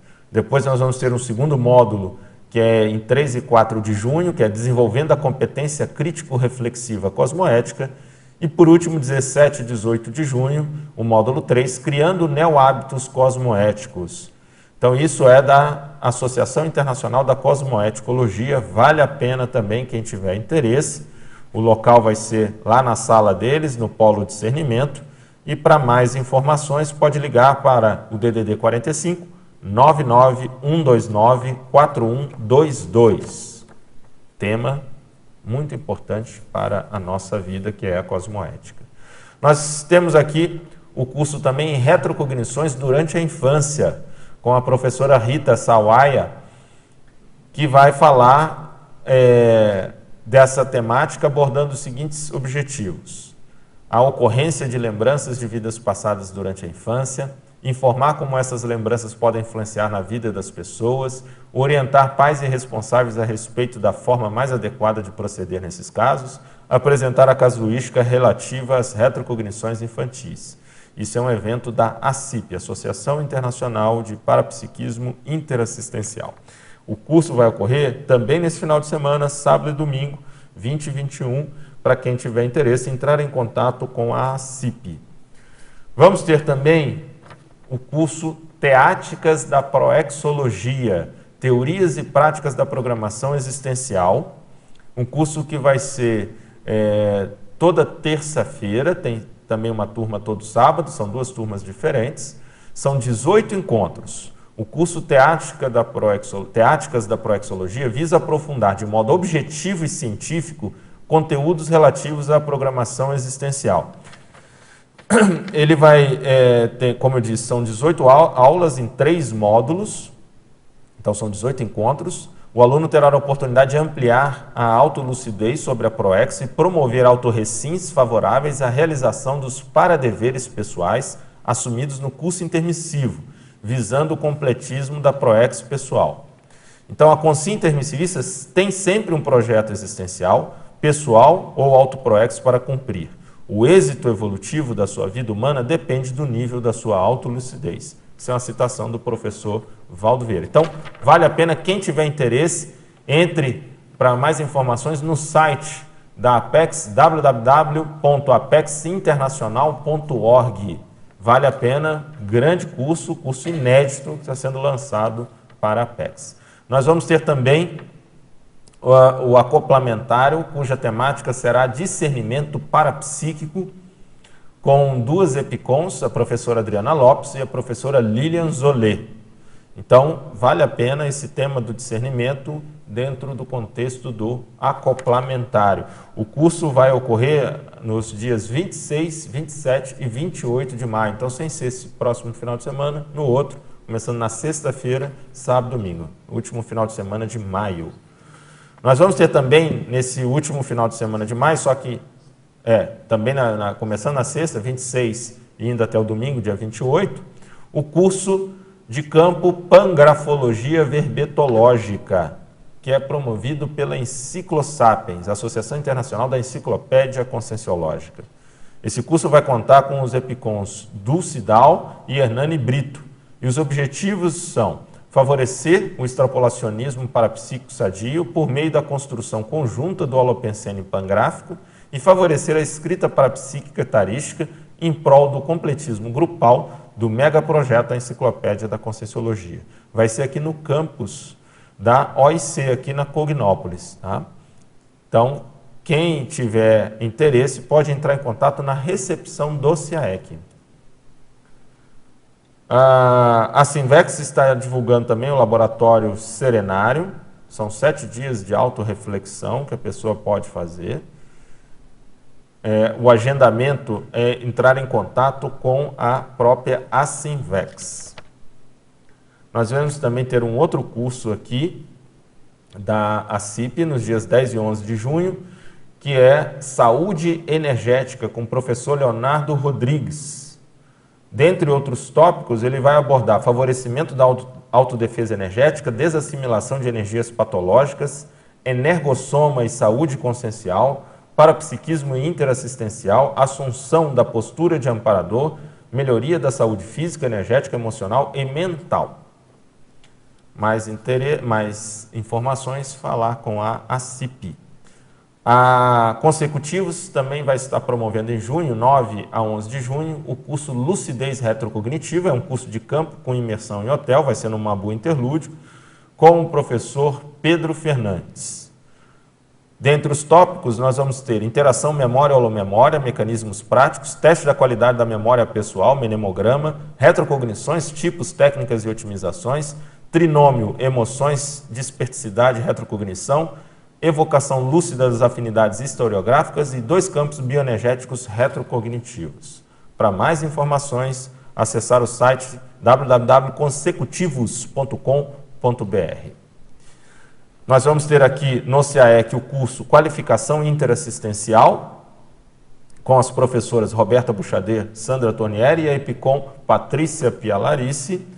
Esse curso tem aí o objetivo de mensuração da autoassistencialidade, de identificar o perfil assistencial e o perfil do seu público-alvo de assistência. Tá?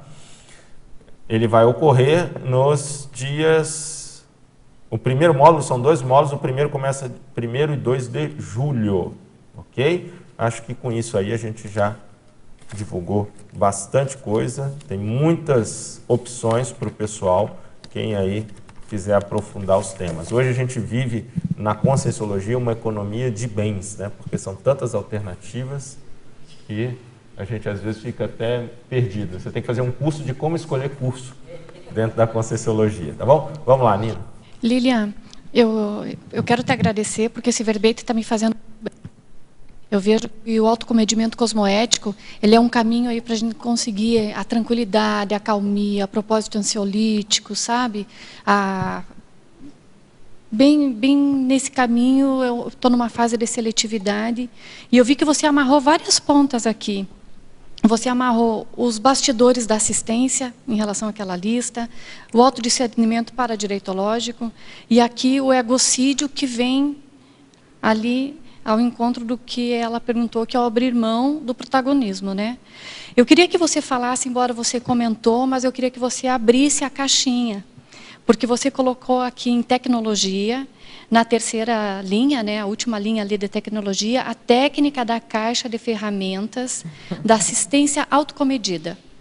Então, aqui eu queria até te dar uma sugestão, se você utilizar essa técnica num outro verbete, se não caberia a interassistência autocomedida, porque esse autocomedimento também assiste a quem promove esse autocomedimento, e não só para o outro. E dentro dessa caixinha, você falou antes sobre a técnica de não responder de imediato. Então, eu queria que você falasse como é que você se sentiu assim nos primeiros aplicações da técnica, a questão do psicossoma, e também se tem algumas outras técnicas dentro dessa caixa que você quer compartilhar para que a gente possa experimentar também. Ok. Não, a gente já falou da caixa de ferramentas aqui, inclusive, que quando o Losch colocou a questão da...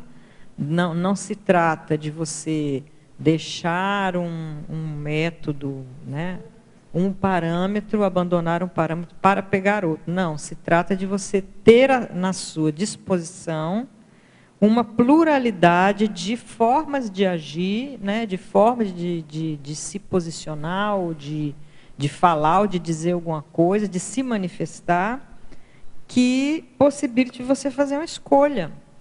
Né? E se você estiver atento e você utilizar essas experiências, essas ferramentas em diferentes situações, se você estudar isso, se você fizer anotações, se você tiver um domínio das suas ferramentas, a tendência é você agir mais acertadamente. Isso vai favorecer você agir mais acertadamente na questão cosmoética e na questão evolutiva, né?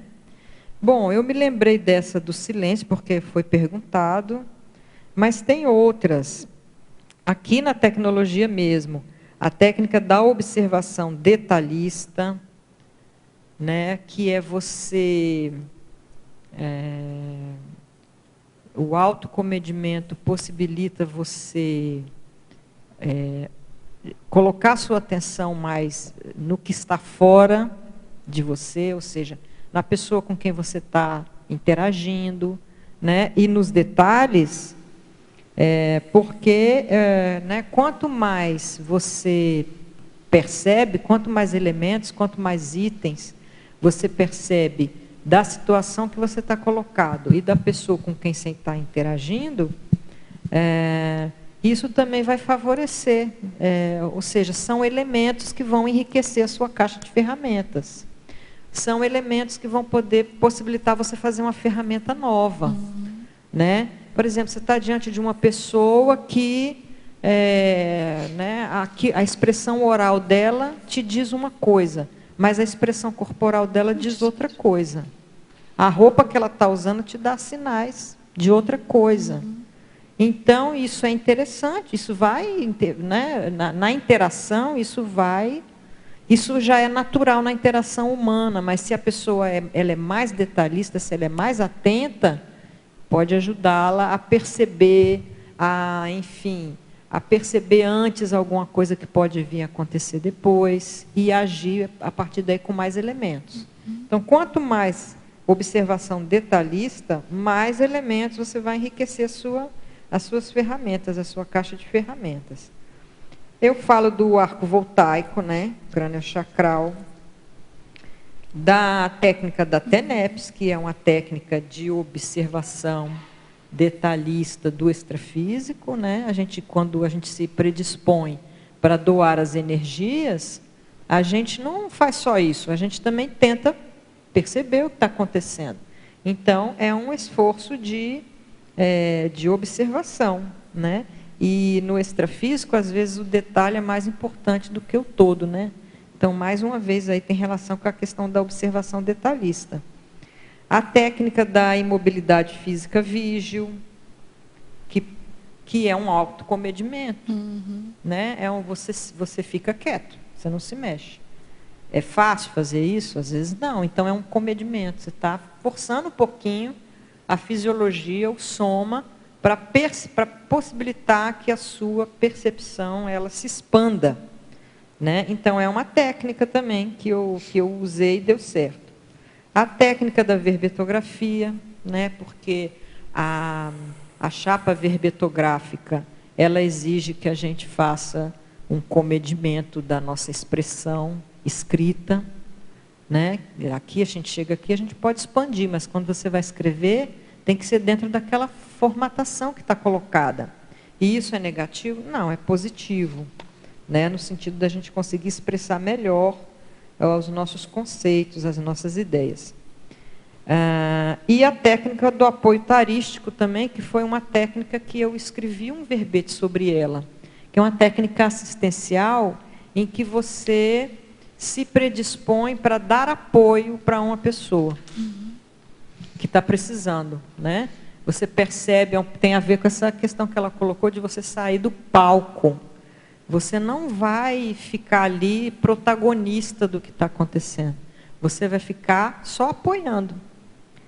Do que essa pessoa precisa? Ela precisa que eu possa ajudar, né?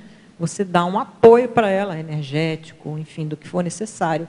E isso possibilita você, né? Você fica numa posição de autocomedimento, de observação, de estudo, e isso possibilita também você agir da maneira mais correta, né? Então, são inúmeras técnicas, tem muitas técnicas que também depende do tipo de situação frequente que a pessoa ela se coloca naquela situação, né? Eu acho que tem muitas técnicas e ferramentas que vão ser específicas, por exemplo, da minha profissão de professora, né? Às vezes até por conta do próprio exercício da profissão, tem técnicas ali que eu uso, elas não estão escritas, elas não estão definidas, elas não estão muito claras, mas elas já estão incorporadas na minha atuação profissional. Então, vai variar muito, né, de acordo com o que predomina em termos de situação que a consciência ela vai ter que se expor ali. Lógico, eu não sei como é que está a bancada aí, mas eu gostaria de mais uma pergunta. Pode ser? Lília, eu gostaria na página 20. Na página 20. Página 20. Binomiologia. O binômio fôlego gesconológico, autoprovidência detalhada. Então, você pode falar sobre esse binômio e, junto com ele, a questão da operosidade com a impulsividade. Porque uma pessoa que ela tem essa operosidade, ela vai ter um pouco mais de dificuldade, talvez num primeiro momento, em ter esse autocomedimento cosmoético, justamente por ela ter essa voluntariedade em fazer as coisas e segurar a impulsividade. E isso, com a produção gesconológica, atrapalha. Então, eu queria que você falasse um pouquinho sobre isso. Certo. É o binômio fôlego empreendedor gesconológico, autoprevidência detalhada. O que eu pensei quando eu escrevi esse binômio? Para você conseguir escrever uma GESCON, seja um verbete, seja um livro, seja um artigo, né, seja qualquer coisa que você vai escrever, que traz a sua experiência pessoal, que transmite uma informação sobre você, que pode ser assistencial e tudo, você tem que fazer um planejamento anterior, né? Então, não é só... nesse aspecto, eu acho que o empreendimento gesconológico ele não difere de outro empreendimento qualquer. Vamos dizer, uma empresa, uma loja, um EC. Pensa, esse evento que a gente montou, né, na Aula Memória, que ocorreu ontem, deu tudo certo, mas por quê? Porque a gente ficou muito tempo trabalhando nele. Então, o que eu coloquei é essa ideia da previdência no sentido de, olha, vamos ver o que pode acontecer de coisas que vão, né, atrapalhar o acontecimento para a gente se prevenir e não deixar que isso seja um obstáculo, que venha atrapalhar e que a gente consiga fazer com sucesso, com tranquilidade, né? Então, a ideia era um pouco essa. Agora, de fato, existe essa questão de que quando né, o intermissivista ele está sempre envolvido num voluntariado que exige situações presenciais, que ele esteja presente, que ele esteja atuando como, sei lá, apoio técnico, monitor. Se a gente for ver a lista do que os, né, os intermissivistas, os estudantes de conscienciologia, que eles fazem, tem muita atividade que é presencial, né, e que se a pessoa está ali presencial e ela precisa estar atilada no momento, né, é o correto. E ela, né, quer dizer, isso não vai, vamos dizer, vai tomar dela um certo tempo, mas, no meu entender, isso não impede ela de começar a pensar na GESCOM, né? Porque exatamente cada experiência presencial traz um conteúdo que, se ela pensar a respeito dele, ela pode escrever a respeito, né? Lógico, porque eu participei do curso do Balzac, eu não vou agora saber tudo sobre, né? Quer dizer, isso é um passo a passo, é uma construção, né? Olha, eu estou interessado em um determinado tema e eu estou aqui agora vivenciando essa situação. O que essa situação me traz de informação sobre o tema que me interessa, o meu foco? Então, eu acho que o mais legal é você aprender com a sua vida, com o que você está vivendo, né? E eu acho que aqui na Conscienciologia a gente tem mais chance de fazer isso do que em qualquer outro tipo de escrita, né, intrafísica. Ela dá para a gente a possibilidade de a gente fazer isso, transformar a nossa vivência em algo que a gente pode escrever e comunicar, e isso vai fazer um Atares. Então, a ideia que eu tenho e o que eu procuro fazer pessoalmente, né, é viver o momento, estar atilada no aqui e agora, tentar acessar o multidimensional, tentar sobreparar, tentar agir corretamente, e depois que eu saio dali, ou até no momento em que eu estou ali, ter na caixa de ferramentas um espacinho para eu pensar no meu foco, no que eu quero escrever.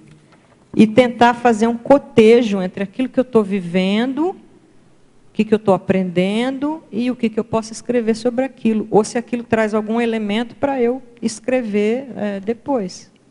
Para conectar, montar o meu edifício de ideias que eu preciso montar para poder produzir a minha GESCOM. Ok. Olha, uma última questão aqui de Teletertuliano, vem de Goiânia, estado de Goiás. Alguns mantêm um pseudo-autocomedimento cosmoético caindo na parcimônia antievolutiva. Como evitar isso?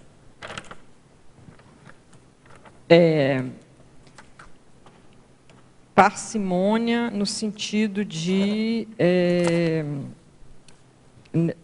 fazer uma seleção da sua manifestação um pouco restrita, talvez. Seria isso, né? Ou, quer dizer, a pessoa define coisas que ela não faz de antemão. E aí ela também não vai...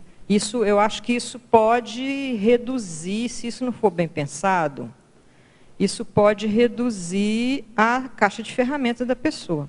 Pode reduzir as diferentes possibilidades que ele vai disponibilizar para poder agir o mais acertadamente possível, né? Então, mais uma vez, autocomedimento não é você né, partir-se, não é você cortar-se, não é você, né, definir partes de você que vão agir, partes que não vão agir, né? É você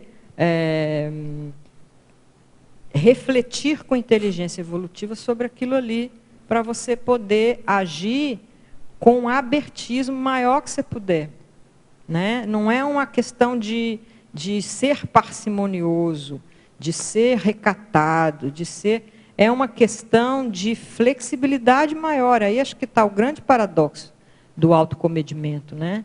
Não é você se restringir de forma nenhuma, é você refletir, você parar para refletir, né? Para você utilizar a sua caixa de ferramentas, que pode ser quanto mais ampla, melhor. Quanto mais tipos de possibilidades de ação, de interferência, que na situação, você poder ter uma flexibilidade, uma liberdade maior, né? E não uma parcimônia né, uma restrição, alguma coisa assim. Perfeito. Professora Lili, infelizmente estamos chegando aqui ao final desta tertúlia. Realmente é um tema fascinante que a gente tem aí possibilidade de discutir. Parabéns mais uma vez por mais esse verbete. Parabéns pelo livro também, né, que acabou de lançar. E aguardamos os seus próximos verbetes e livros também, tá certo? Muito obrigada. Eu quero agradecer aqui também a equipe da Enciclosapiens, professor André Chataloff, professora Zilá Padilha e a nossa Marilux também, por mais essa tertúlia. Agradecer também a equipe de suporte técnico, a professora Adriana e o professor Robson. Agradecer aos tertulianos aqui presentes e aos teletertulianos que nos assistiram e enviaram também perguntas. E agradecer, obviamente, aos amparadores por mais essa tertúlia. Muito obrigado e vamos à nossa divulgação. As pontuações da tertúlia de hoje são 14 assinaturas no livro de presença, 8 perguntas presenciais e 7 perguntas enviadas online. Temos 4 recados. A Zilá com pangrafologia verbetográfica, a Nilza com diálogos tenepsológicos, o André Chataloff com teática da proexologia e o Gelson com imersão progessioterápica. Boa tarde, tertulianos e teletertulianos. Estou aqui em nome da Enciclosapiens para fazer o convite para o Pangrafologia Verbetelógica, que está na reta final.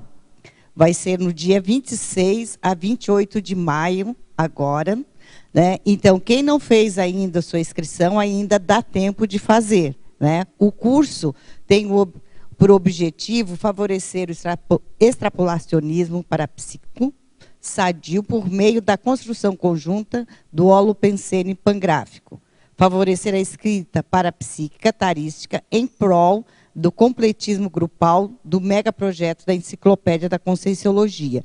Esse curso vai ser realizado pelos epicons do Cidaus e Hernani Brito. E o local vai ser no campus da OIC, das 15 horas na sexta-feira e termina no domingo às 16h30. Obrigado. Contamos com a presença de todos. Boa tarde a todos os tertulianos e teletertulianos.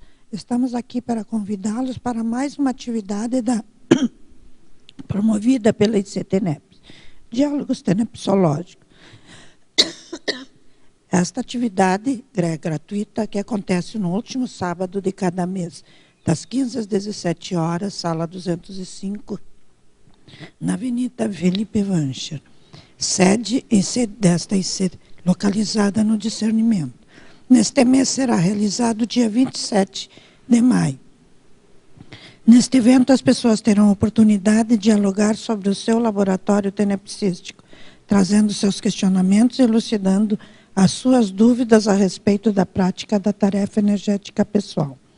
Para quem quiser assistir por Skype, procure por ICTNEPS, tudo junto. Estão todos convidados, esperamos vocês. Nossa. Boa tarde a todos e todas. Estou aqui para divulgar, em nome da Apex, o curso Teáticas da Proexologia, Teorias e Práticas da Programação Existencial.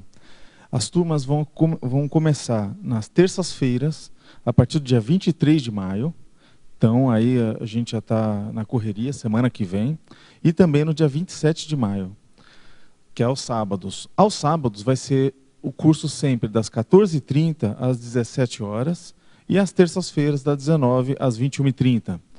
Nós temos uma situação em que esse curso ele também será disponibilizado no formato EAD, à distância, onde que vai ser transmitido simultaneamente com presencial.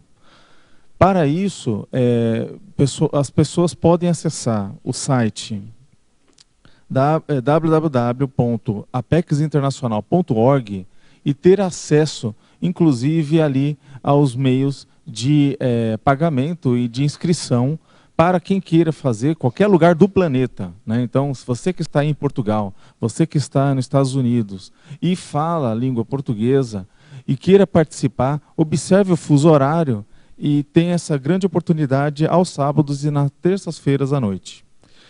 Bem, esse curso ele vai ter aí 3 módulos principais. O primeiro falando sobre inteligência proexológica, o segundo sobre escolhas evolutivas e decisões de destino, e o terceiro, extrapolações da ProEx. Você sabe qual que é a sua ProEx, sabe como otimizá-la, sabe quais são as atitudes, as teáticas para colocar a sua programação em dia? Então venha fazer um curso com a gente. Obrigado. Boa tarde a todos. Em nome da OIC, Organização Internacional de Consciencioterapia, venho convidar vocês a participarem da imersão progessoterápica com o EPICOM Alexander Steiner. Nessa atividade haverá campos autoprogessoterápicos no sábado e domingo pela manhã, energização individual pelo EPICOM e equipe de consciencioterapeutas, atendimento consciencioterápico junto ao EPICOM, e debates consciencioterápicos no sábado e domingo à tarde. Este evento será realizado nos dias 1, 2 e 3 de setembro de 2017, em Foz do Iguaçu, Paraná. E não tem pré-requisito. Programe-se agora para vir a Foz do Iguaçu participar desta e de outras atividades em setembro, como a 9ª Jornada de Consciencioterapia, comemorando o aniversário de 14 anos da OIC. Para maiores informações, ligue para o número prefixo 45 30 25 1404 ou envie um WhatsApp para o número prefixo 45 99 921 6664. Acesse também o Facebook da OIC e o site www.oic.org.br. Obrigado a todos.